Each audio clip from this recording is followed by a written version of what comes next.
Good evening बच्चों। आज हम अपना प्रश्न संग्रह 5.3 का तीसरा और चौथा सवाल हल करेंगे। तीसरा सवाल हमारा वर्ग पर आधारित है। हमको एक वर्ग दिया है, उसके कुछ विकर्ण के माप हमें दिए गए हैं और कुछ कोणों के दिए गए हैं, कुछ के हमें ज्ञात करने हैं। हमें पता है कि अगर वर्ग है तो वर्ग के विकर्ण क्या होते हैं, सर्वांग होते हैं, पहली चीज। दूसरा, हमारा वर्ग के जो विकर्ण होते हैं वो अपने सम्मुख कोणों को समद्विभाजित करते हैं। इस नियम का भी हमको उपयोग करना है। और वर्ग के विकर्ण एक दूसरे को लंब समद्विभाजित करते हैं। ये सारे नियमों का उपयोग हमें ये सवाल हल करने के लिए करना है। फिर उसके बाद जो मेरा चौथा सवाल है वो एक समचतुर्भुज है और समचतुर्भुज का एक कोण दिया है और हमें बोला है कि दूसरे कोण का माप ज्ञात करो। तो उस आधार पे हमें पता है कि समचतुर्भुज की सभी भुजाएं सर्वांग सम होती हैं। तो इन सब नियमों का उपयोग करके हम अपना सवाल नंबर तीसरा और चौथा हल करेंगे। तो चलिए देखते हैं हम कि हमारा सवाल नंबर तीसरा क्या है और उसे कैसे हल करना है। तो मेरा जो सवाल नंबर तीसरा है वो है कि एक वर्ग हमको दिया गया है। क्या दिया है वर्ग में? एक IJKL वर्ग है। उसके विकर्ण एक दूसरे को बिंदु M पर प्रतिच्छेदित करते हैं। तो हमको इतने सारे कोणों के माप ज्ञात करने हैं। तो अब ये कोण क्या है हम आकृति देख के तब समझेंगे। हमको क्या दिया है? IJKL वर्ग है, इसलिए इसका देखो सभी कोण समकोण मैंने बताया है क्योंकि ये वर्ग है। इसके विकर्ण एक दूसरे को बिंदु M पर प्रतिच्छेदित कर रहे हैं। अब अगर M पे प्रतिच्छेदित कर रहे हैं, हमको किस किस कोण का माप ज्ञात करने को बोला है? पहला बोला है IMJ, इस कोण का माप। तो हम इसका कैसे ज्ञात करेंगे? वर्ग के विकर्ण एक दूसरे को लंब समद्विभाजित करते हैं। लंब मतलब ये कोण हमको 90 अंश का मिल जाएगा। फिर हमको दूसरा बोला है कोण JIK। कहाँ पर है कोण JIK? JIK ये कोण। अब पूरा तो 90 हमको पता है, मगर जो ये वर्ग के विकर्ण होते हैं वो सम्मुख कोण, मतलब इस कोण को और इस कोण को जो विकर्ण IK है वो समद्विभाजित कर रहा है।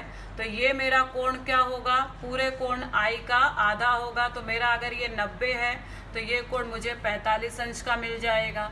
दूसरा हमको बोला है कोण LJK। LJK कहाँ पर है हमारा? LJK इस कोण का माप हमको बोला है। फिर से यही, ये जो विकर्ण है इन दोनों कोणों को समद्विभाजित कर रहा है। तो ये पूरा 90 का है तो इसका आधा मुझे 45 अंश का मिल जाएगा। तो चलिए हम अपना सवाल हल करते हैं। चतुर्भुज IJKL वर्ग है। विकर्ण IK और JL एक दूसरे को बिंदु M पर प्रतिच्छेदित करते हैं, ये हमको दिया है। वर्ग के विकर्ण एक दूसरे को लंब समद्विभाजित करते हैं, इसलिए कोण IMJ बराबर 90 अंश, ये हमने ज्ञात किया। आकृति द्वारा भी मैंने आपको समझाया। वर्ग के विकर्ण उनके सम्मुख कोणों को समद्विभाजित करते हैं, इसलिए कोण JIK बराबर 1/2 कोण JIL। तो बराबर 1/2, इस कोण का माप 90 है। क्यों? क्योंकि वर्ग का कोण है तो इसकी जगह मैंने 90 लिखा। 2 से 90 को काटा तो 2 चौक 8, बचा 1, 2 बचे 10।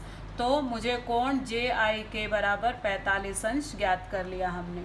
अब इसी प्रकार कोण LJK बराबर 1/2 कोण IJK बराबर 1/2 गुणे, अब इसका माप भी 90 है, वर्ग के कोण है।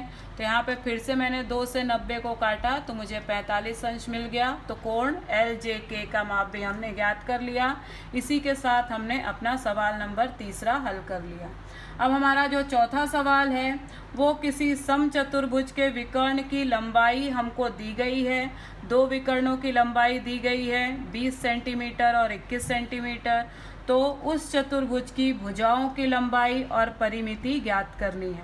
तो हमने क्या किया, हमको डायरेक्ट दिया है किसी चतुर्भुज, तो हम यहाँ पे मान रहे हैं कि हमने लिया है चतुर्भुज ABCD एक समचतुर्भुज है। विकर्ण AC और BD एक दूसरे को बिंदु O पर प्रतिच्छेदित करते हैं। अब हमें क्या दिया है, AC का माप और BD का माप दिया है 20 और 21। हमें इसकी भुजाएं ज्ञात करनी है। अगर एक भुजा की लंबाई हमें मिल जाएगी तो सभी भुजाएं वही होती हैं। और परिमिति मतलब परिमिति होती है 4 गुणे भुजा, तो भुजा मिल जाएगी, 4 का गुणा कर दूंगी तो परिमिति भी ज्ञात हो जाएगी। मतलब मेरा उद्देश्य है भुजा की लंबाई ज्ञात करना। तो हम क्या करेंगे, हमें पता है कि समचतुर्भुज के विकर्ण क्या होते हैं, एक दूसरे को समद्विभाजित करते हैं। तो अगर AC को मैंने 20 लिया तो मेरा AO क्या हो जाएगा, 20 का आधा 10 हो जाएगा।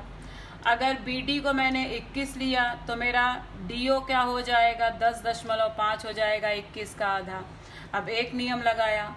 दूसरा, समचतुर्भुज के विकर्ण एक दूसरे पे लंब होते हैं तो मेरा कोण AOD बराबर 90 अंश मिल जाएगा। अब ये समकोण है, दो भुजाएं मुझे पता है। पाइथागोरस का अगर प्रमेय मैं किसी भी ये चारों में से कोई भी त्रिभुज ले सकती हूँ, पाइथागोरस का प्रमेय लगाऊंगी तो मुझे एक भुजा की लंबाई मिल जाएगी। जब एक भुजा मिल जाएगी तो सभी भुजाओं की लंबाई ज्ञात हो जाएगी। फिर उसमें 4 का गुणा कर दूंगी तो परिमिति भी हम ज्ञात कर लेंगे। तो चलिए हम अपना सवाल हल करते हैं। मानो चतुर्भुज ABCD समचतुर्भुज है। विकर्ण AC बराबर 20 सेंटीमीटर, विकर्ण BD बराबर 21 सेंटीमीटर। विकर्ण AC और BD एक दूसरे को बिंदु O पर प्रतिच्छेदित करते हैं। समचतुर्भुज के विकर्ण समद्विभाजित करते हैं। इसलिए अब यहाँ पे लंब मैंने नहीं लिखा है, जब मुझे ज़रूरत पड़ेगी तब लिखूंगी मैं, खाली यहाँ पे समद्विभाजित लिखा है।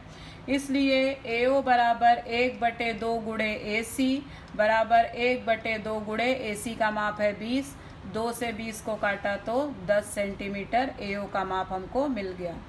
हमारा दूसरा, इसी प्रकार BO बराबर 1/2 गुणे BD बराबर 1/2 गुणे 21, तो हम 2 से 21 को काटेंगे तो हमको मिलेगा 10.5 सेंटीमीटर BO का माप।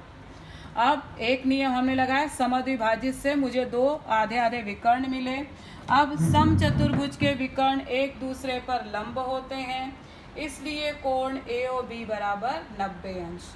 अब इसलिए त्रिभुज AOB में कोण AOB बराबर 90 अंश, इसलिए पाइथागोरस के प्रमेय से AB का वर्ग बराबर AO का वर्ग प्लस BO का वर्ग। तो AB का नहीं पता, AB ऐसे ही रहेगा, बराबर AO का वर्ग मतलब 10 का वर्ग धन BO मतलब 10.5 का वर्ग। तो 10 का वर्ग होगा 100 धन BO 10.5 का वर्ग 110.25। इन दोनों को जोड़ देंगे हम तो हमको मिलेगा 210.25 AB का वर्ग। अब AB चाहिए तो हमको करनी लेनी होगी, तो करनी हम लगाएंगे तो करनी में आ जाएगा 210.25। तो 210.25 जो है ये 14.5 का वर्ग है, इसलिए AB बराबर 14.5 सेंटीमीटर हमको भुजा की लंबाई मिल गई। अब समचतुर्भुज की सभी भुजाएं सर्वांग सम होती हैं, इसलिए AB बराबर BC बराबर CD बराबर AD बराबर 14.5 सेंटीमीटर। तो यहाँ पर भुजाओं की लंबाई हमने ज्ञात कर लिया। अब हमें परिमिति चाहिए, तो चतुर्भुज ABCD की परिमिति बराबर 4 गुणे भुजा बराबर 4 गुणे भुजा कितनी मिली, 14.5। तो 4 गुणे 14.5 हम गुणा करेंगे तो 58 सेंटीमीटर हमको चतुर्भुज की परिमिति मिल गई। इसके साथ मेरा सवाल नंबर 4 हल होता है। धन्यवाद।